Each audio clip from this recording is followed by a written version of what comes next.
Mais est-ce que les parents comprennent toujours le bien fondé de ces crèches et garderies? Parce que ça, je pense que c'est comme un défi aussi pour vous parce que vous ouvrez, c'est vrai, mais est-ce que les parents suivent? Est-ce que ça suit? Merci Delphine. À ce niveau, je voudrais dire que les parents ne suivent pas toujours. Mmh, Parce que les crèches garderies ont un coût. mmh, Donc, pour eux, ça sera du gâchis que de venir mettre un enfant tout petit comme ça dans une crèche où il devra débourser de l'argent. Ils ne mmh, suivent pas toujours. mmh, Mais c'est de la sensibilisation que nous faisons. En même temps que nous ouvrons ces crèches-là, nous faisons la promotion de l'importance qu'il y a de déposer des enfants dans des crèches plutôt que de les garder à des nounous. mmh, Parce que dans les crèches, nous avons un planning de la journée bien garni. mmh, L'enfant ne va pas rester là, regarder la télé, regarder sa tablette. Quand il est l'heure du goûter, on lui donne son goûter, point. Il est couché, on le met au dos, terminé, non. Le planning est tellement bien fourni. Les sensibilisations se font même du porte-à-porte hein, dans les quartiers. Tu ouvres une crèche dans une cité, il faudra informer la population. Il faudra les informer. Même aller jusqu'à faire du porte-à-porte, des prospectus, leur expliquer le bien fondé. Et le travail bien fait dans ces crèches-là va faire la promotion encore de la crèche. mmh, Parce qu'ils ne vont pas toujours venir par nos belles paroles, ils ne vont pas nous suivre. mmh, Ils veulent voir, ils veulent avoir des preuves mmh, que ce qui est dit est bien fait. mmh, Donc au début, ça sera difficile pour eux de nous suivre. mmh, Mais nous sommes dans le métier, nous connaissons la chose, donc nous les amenons à nous suivre. Le volet de garderie crèche, c'est une manière de moderniser les anciennes pratiques des tatas et des grands-mères. Aujourd'hui, tout le monde est indépendant.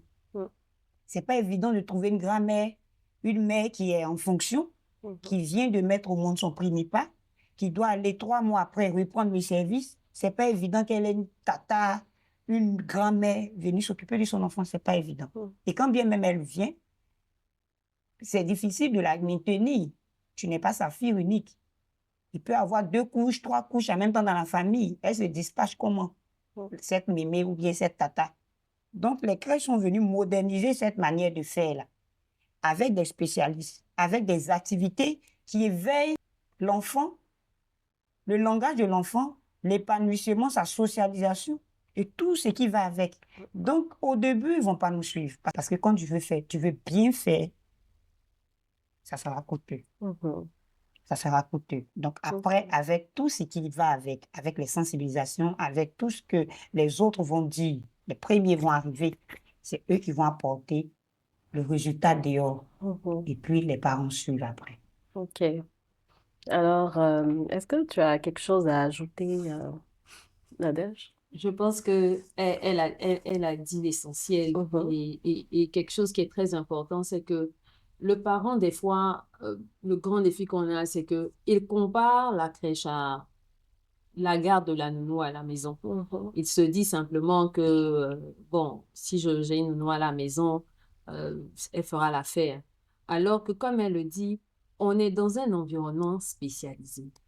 Quand on dit spécialiste, c'est qu'on parle de personnes certifiées, mhm, qui savent ce qu'elles font. Donc, l'avantage pour l'enfant, ce n'est pas juste que ça sera un enfant qui sera bien gardé, mais c'est cet environnement qu'on crée pour cet enfant.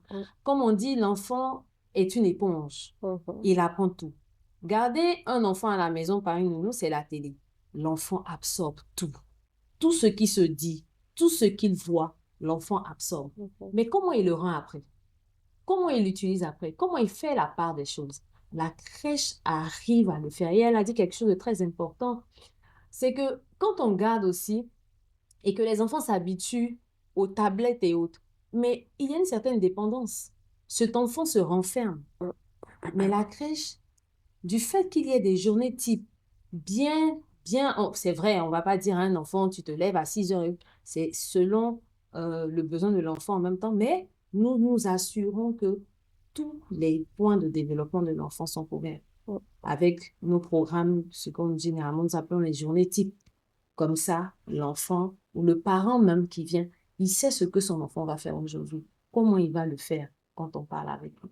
Donc oui, les parents suivent pas toujours parce que le coût, en plus, on nous demande, il y a certains normes, mais le parent même nous exige, on griffe parce qu'il veut quelque chose que des fois il n'a pas à la maison. Il va vouloir peut-être même qu'il ait la climatisation dans toutes les pièces pour ne pas que son enfant transpire. Mais ça a un coût. Cette nounou-là, elle ne te donnera pas ça. Donc, oui, c'est un gros défi pour nous de pouvoir amener ces parents-là à comprendre le bien fondé et le bienfait d'envoyer l'enfant à la crèche pour pouvoir les aider. Moi, je dis toujours, on est juste des éducateurs, mais l'éducateur premier, c'est le parent. Nous, on les accompagne. Oui. Je suis tout à fait d'accord avec ça et ça rejoint ma question qui suit.